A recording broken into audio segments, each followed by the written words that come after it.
Okay, back on like day 76, I sat and watched a whole bunch of music through the multimeter. I pulled up other people's tracks and I watched it through this goniometer and tried to see if I could learn things. And there was a question I asked back on that day, and 16 of you got to watch me ask that question. And I think I've got an answer to the question now. I had a theory in that video. When you would watch professional musicians in the goniometer, their music would start to kind of fill up this sort of diamond shape. It would run into this hard edge. It would look really symmetrical.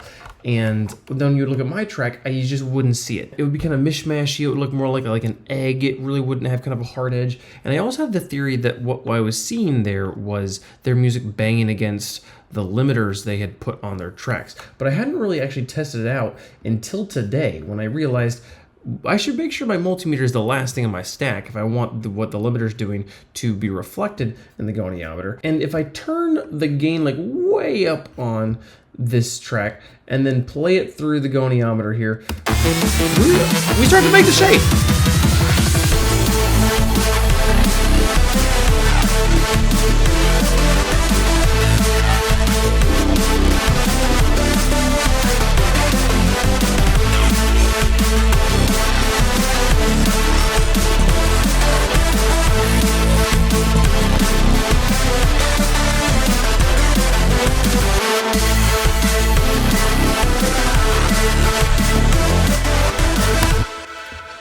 Look at that.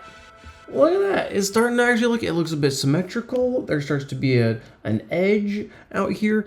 And obviously now the answer isn't just turn the gain all the way up on the limiter. I want the sounds to be hitting the limiter in a real way. And honestly, I don't care about making this shape. I just care about my music sounding professional and well mixed. And this is the shape that professional well mixed music was making. So it's more of an indicator that we're doing things well if it happens, not a goal to be reached. But it felt good to like have a theory I had put forward in that video confirmed, and something I'd always been I'd been wondering and thinking about ever since then. But as far as what we actually did musically today, we worked almost not at all on this section, and instead, if you remember the last time we were in this drum and bass track, we were adding a trap beat to our breakdown section.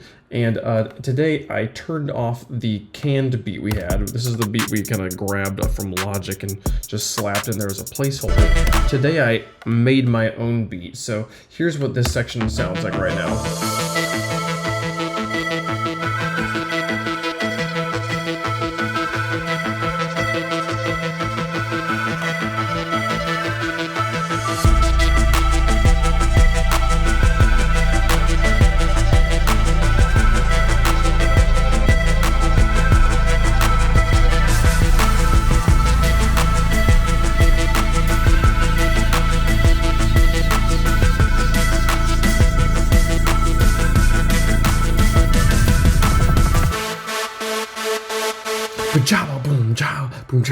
I do think I'm actually going to just have the next drop start like that with just the anthemic lead for like a measure there. Obviously, we'll put a lot more sweeps and swoops and risers to build up energy here. And I need to have some way for the trap beat to kind of like mesh and melt away.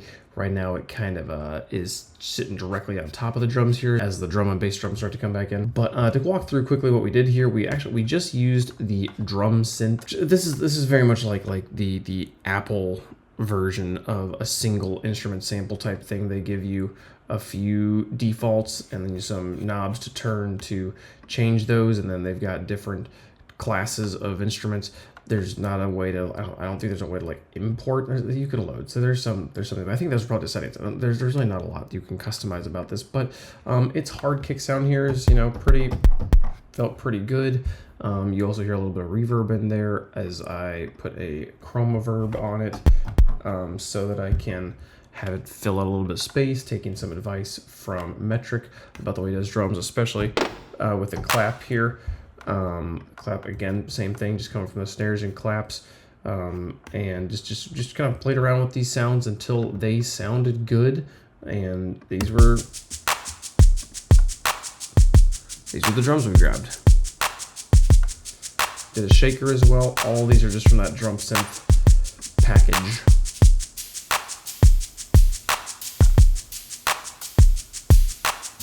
The kick sounds really good there in isolation. In the track here.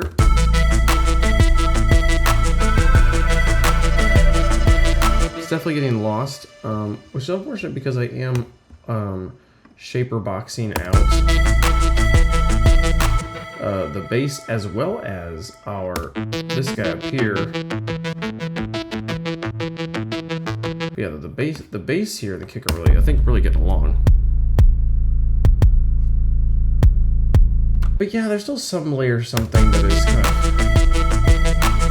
of taken away from that kick drum, so I might have to go and carve that out in a few other places as well. Yeah, those are the main things I added today, and I think I've got a pretty decent idea of what I want to do for the next drop, which is cool. I was starting to feel a little intimidated about where I was going to go next with that. And I want to find a way to incorporate this trap beat again later in the piece, so we'll see if we get there. But those two things, both fun to accomplish today. You know, getting kind of confirmation data on a theory we had previously, as well as getting a nice little beat built there in the piece. So that's all we have time for today. Thanks so much for watching. See you guys tomorrow. Bye-bye.